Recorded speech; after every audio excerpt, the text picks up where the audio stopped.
बिल्कुल, और इस बीच सीधे आपको लेकर चलेंगे प्रेस कॉन्फ्रेंस के लिए। आप देख रहे हैं पहुंच चुके हैं विक्रम मिस्री, विदेश सचिव को आप देख रहे हैं, उन्होंने अपनी जगह ले ली है। और अब साथ ही एक तरफ कर्नल सोफिया कुरैशी को आप देख रहे हैं, दूसरी तरफ आप विंग कमांडर व्योमिका सिंह को देख रहे हैं।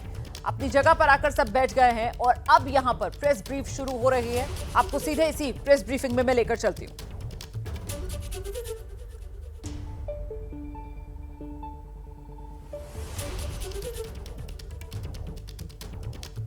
तो ये विदेश सचिव विक्रम मिस्री को आप देख रहे हैं, प्रेस कॉन्फ्रेंस के लिए पहुंच चुके हैं। ऑपरेशन सिंदूर साफ तौर पर पीछे लिखा हुआ है। ऑपरेशन सिंदूर को लेकर ही यहां पर यह प्रेस ब्रीफिंग है। ऑपरेशन सिंदूर को लेकर ही सेना की तरफ से जानकारी देश के साथ साझा की जाएगी। वाइल द वर्ल्ड पीछे लिखकर आ रहा था, कुछ मैं पढ़ने की कोशिश कर रही थी, लेकिन अब विक्रम मिस्री साहब सुनते हैं जरा क्या।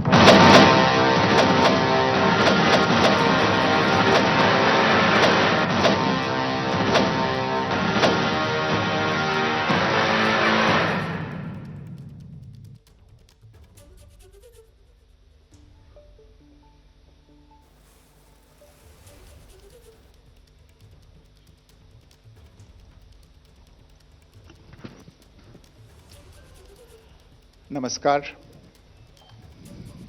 इस ब्रीफिंग में शामिल होने के लिए आप सभी का धन्यवाद। जैसा कि आप सभी जानते हैं, 22 अप्रैल 2025 को लश्कर तैयबा से संबंधित पाकिस्तानी और पाकिस्तान प्रशिक्षित आतंकवादियों ने भारत में जम्मू और कश्मीर के पहलगाम में भारतीय पर्यटकों पर बर्बरतापूर्ण हमला किया। 25 भारतीयों और एक नेपाली नागरिक को कायरतापूर्ण मौत के घाट उतार दिया गया। मुंबई के 26 नवंबर 2008 के हमलों के बाद यह भारत में हुई किसी आतंकवादी हमले में मारे गए आम नागरिकों की संख्या की दृष्टि से सबसे गंभीर घटना है।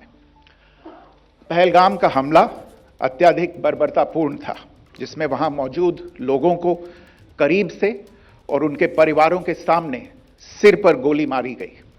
हत्या के इस तरीके से परिवार के सदस्यों को जानबूझकर आघात पहुंचाया गया। साथ ही उन्हें यह नसीहत भी दी गई कि वे वापस जाकर इस संदेश को पहुंचा दें। यह हमला स्पष्ट रूप से जम्मू और कश्मीर में बहाल हो रही सामान्य स्थिति को बाधित करने के उद्देश्य से किया गया था। चूंकि पर्यटन फिर से अर्थव्यवस्था का मुख्य आधार बन रहा था, इस हमले का मुख्य उद्देश्य इसे प्रतिकूल रूप से प्रभावित करना था। पिछले वर्ष आप सभी जानते हैं 2.25 करोड़ से अधिक पर्यटक कश्मीर आए थे। इस हमले का मुख्य उद्देश्य इसलिए संभवतः यह था कि इस संघ राज्य क्षेत्र में विकास और प्रगति को नुकसान पहुंचाकर इसे पिछड़ा बनाए रखा जाए और पाकिस्तान से लगातार होने वाले सीमा पार आतंकवाद के लिए उपजाऊ जमीन बनाने में सहायता की जाए। हमले का यह तरीका जम्मू और कश्मीर और शेष राष्ट्र दोनों में सांप्रदायिक दंगे भड़काने के उद्देश्य से भी प्रेरित था। इसका श्रेय सरकार और भारत के सभी नागरिकों को दिया जाना चाहिए कि इन प्रयासों को विफल कर दिया गया। एक समूह ने खुद को रेजिस्टेंस फ्रंट TRF कहते हुए इस हमले की जिम्मेदारी ली है। यह समूह संयुक्त राष्ट्र द्वारा प्रतिबंधित पाकिस्तानी आतंकवादी समूह लश्कर तैयबा से जुड़ा हुआ है। यह उल्लेखनीय है कि भारत ने मई और नवंबर 2024 में संयुक्त राष्ट्र की 1267 कमेटी की सैंक्शंस मॉनिटरिंग टीम को अर्धवार्षिक रिपोर्ट प्रस्तुत की थी, जिसमें TRF के बारे में साफ इनपुट दिए गए थे। इससे पाकिस्तान स्थित आतंकवादी समूहों के लिए कवर के रूप में TRF की भूमिका सामने आई थी। इससे पहले भी दिसंबर 2023 में भारत ने इस टीम को लश्कर तैयबा और जैश ए मोहम्मद के बारे में सूचित किया था, जो TRF जैसे छोटे आतंकवादी समूहों के माध्यम से अपनी गतिविधियों को संचालित कर रहे हैं। इस संबंध में 25 अप्रैल को UN सिक्योरिटी काउंसिल प्रेस वक्तव्य में TRF के संदर्भ को हटाने के लिए पाकिस्तान के दबाव पर भी ध्यान दिया जाना चाहिए। पहलगाम आतंकवादी हमले की जांच से पाकिस्तान के साथ आतंकवादियों के संपर्क उजागर हुए हैं। रेजिस्टेंस फ्रंट द्वारा किए गए दावे और लश्कर तैयबा से ज्ञात सोशल मीडिया हैंडल द्वारा इसको रीपोस्ट किया जाना इसकी पुष्टि करता है। चश्मदीद गवाहों और विभिन्न जांच एजेंसियों को उपलब्ध अन्य सूचनाओं के आधार पर हमलावरों की पहचान भी हुई है। हमारी इंटेलिजेंस ने इस टीम के योजनाकारों और उनके समर्थकों की जानकारी जुटाई है।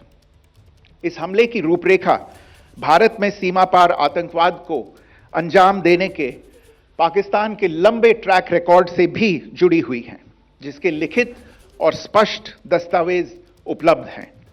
पाकिस्तान दुनिया भर में आतंकवादियों के लिए एक शरण स्थल के रूप में पहचान बना चुका है।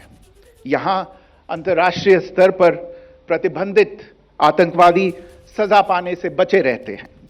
इसके अलावा पाकिस्तान ने इस मुद्दे पर विश्व और फाइनेंशियल एक्शन टास्क फोर्स जैसे अंतर्राष्ट्रीय मंचों को जानबूझकर गुमराह करने के लिए भी जाना जाता है।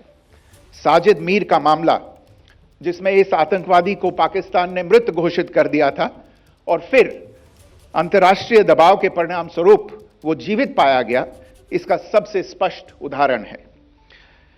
यह स्वाभाविक है कि पहलगाम में हुए इस हमले से जम्मू और कश्मीर के साथ साथ भारत के अन्य भागों में भी आक्रोश देखा गया।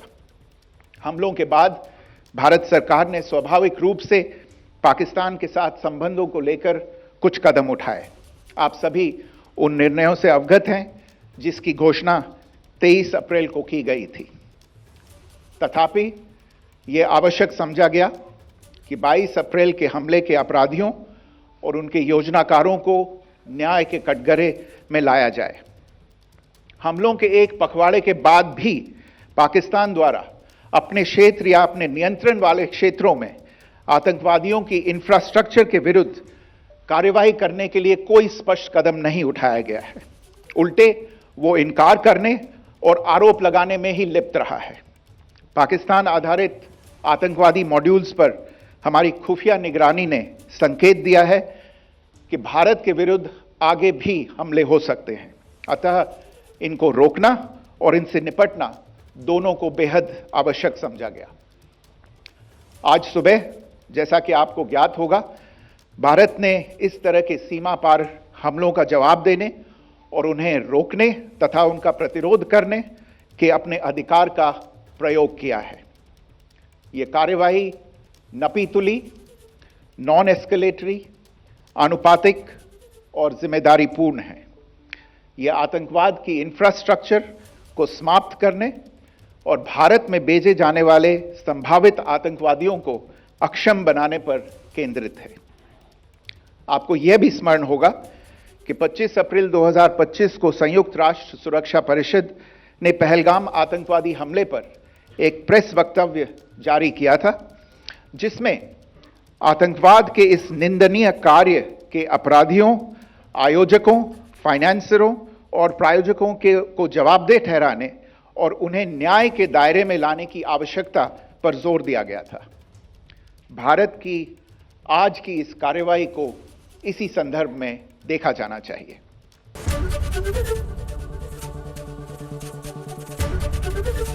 एबीपी गंगा, खबर आपकी, जुबान आपकी।